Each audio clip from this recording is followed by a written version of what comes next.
Hello friends, welcome to our YouTube channel Asan Ra for you. ओम नमो भगवते वासुदेवाय नमः। नमस्कार दोस्तों, आज हम बात करेंगे 2024 में पौष पूर्णिमा का व्रत कब रखा जाएगा, पूजा का शुभ मुहूर्त, चंद्रोदय का शुभ समय, पूजा विधि, उपाय और साथ ही जानेंगे पौष पूर्णिमा की कल्याणकारी व्रत कथा के बारे में। इसलिए वीडियो के साथ अंत तक बने रहें। दोस्तों, हिंदू पंचांग के अनुसार इस बार साल के पहले महीने में बहुत ही शुभ और अद्भुत योग का निर्माण होने जा रहा है। पौष मास में 25 जनवरी के दिन गुरुवार को गुरु पुष्य योग के साथ ही कई अन्य शुभ संयोग बन रहे हैं। इसी दिन साल की पहली पूर्णिमा भी है। दोस्तों, 25 जनवरी को पौष पूर्णिमा के साथ सर्वार्थ सिद्धि योग, अमृत सिद्धि योग और गुरु पुष्य योग का संयोग बनेगा। शास्त्रों के अनुसार इस शुभ योग में अगर विधि विधान के साथ भगवान विष्णु, माता लक्ष्मी और चंद्रमा की पूजा की जाए तो शुभ फलों की प्राप्ति होती है। तो आइए जानते हैं पूर्णिमा के दिन पूजा का शुभ मुहूर्त, चंद्रोदय का शुभ समय, पूजा विधि, उपाय और पौष पूर्णिमा की व्रत कथा के बारे में। दोस्तों, नए साल 2024 में पौष मास की पूर्णिमा 25 जनवरी दिन गुरुवार को मनाई जाएगी। ये साल 2024 की पहली पूर्णिमा होगी। दोस्तों, इस दिन प्रयागराज में माघ मेले का दूसरा स्नान किया जाएगा। अब जान लेते हैं पौष पूर्णिमा शुभ मुहूर्त के बारे में। दोस्तों, पौष मास की पूर्णिमा का व्रत 25 जनवरी दिन गुरुवार को है। दोस्तों, पूर्णिमा तिथि 24 जनवरी रात 9:49 से 25 जनवरी रात 11:23 तक रहेगी। स्नान दान का शुभ मुहूर्त होगा 25 जनवरी की सुबह 5:26 से सुबह 6:20। सत्यनारायण पूजा का शुभ समय होगा 25 जनवरी की सुबह 11:13 से सुबह 12:33 तक। दोस्तों, चंद्रोदय का समय होगा 25 जनवरी की शाम 5:29। लक्ष्मी पूजा का शुभ मुहूर्त होगा रात्रि 12:07 से रात 1 बजे तक।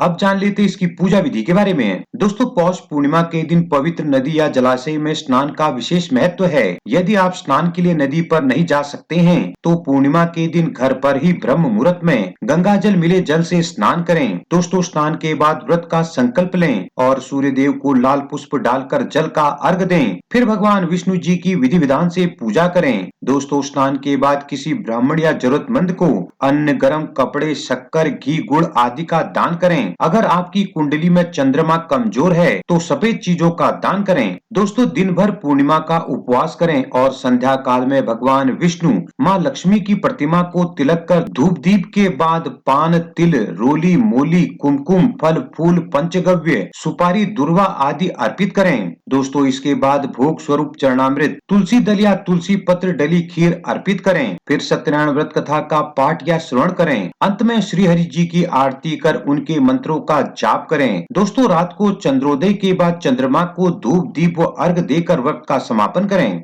अब जान लेते हैं पौष पूर्णिमा व्रत कथा के बारे में। दोस्तों, एक समय की बात है, कटक में धनेश्वर नाम का एक ब्राह्मण अपनी पत्नी रूपवती के साथ रहता था। इस ब्राह्मण जोड़े के जीवन में धन, संपत्ति और विलासिता की सभी चीजें मौजूद थी, लेकिन फिर भी ये परेशान रहते थे क्योंकि इनके जीवन में संतान की कमी थी। दोस्तों, एक दिन इनके शहर में एक योगी आए। दोस्तों, उस योगी ने सभी से कुछ न कुछ मांगा, लेकिन ब्राह्मण के घर से कुछ नहीं मांगा। ऐसे में धनेश्वर ने योगी से पूछा कि आखिर आपने हमारे घर से दक्षिणा क्यों नहीं ली। धनेश्वर की बात सुनकर योगी ने कहा कि हम निसंतान लोगों से दान दक्षिणा नहीं लेते हैं। दोस्तों, योगी की बात सुनकर धनेश्वर को बुरा लगा, लेकिन फिर भी उन्होंने योगी का आशीर्वाद लिया और पूछा कि हम ऐसा क्या करें कि जिससे हमें संतान की प्राप्ति हो। दोस्तों, तब योगी ने धनेश्वर को चंद्रदेव की पूजा करने के लिए कहा। माना जाता है कि ऐसा करने से उन्हें संतान सुख की प्राप्ति हुई। दोस्तों, इस बारे में श्री कृष्ण ने स्वयं कहा था कि 32 पूर्णिमा का व्रत करने के परिणाम स्वरूप ही धनेश्वर पिता बन पाए। ऐसे में जो कोई भी व्यक्ति इस व्रत का पालन करता है तो उसकी सारी इच्छाएं पूरी होती हैं। दोस्तों, आपको ये वीडियो और जानकारी कैसी लगी हमें कमेंट करके जरूर बताएं। वीडियो को ज्यादा से ज्यादा लाइक, शेयर करें और इसी तरह की वीडियो के लिए हमारे चैनल को अभी सब्सक्राइब कर बेल आइकन को भी प्रेस करें ताकि आगे आने वाली वीडियोज की नोटिफिकेशन आपको सबसे पहले मिल सके।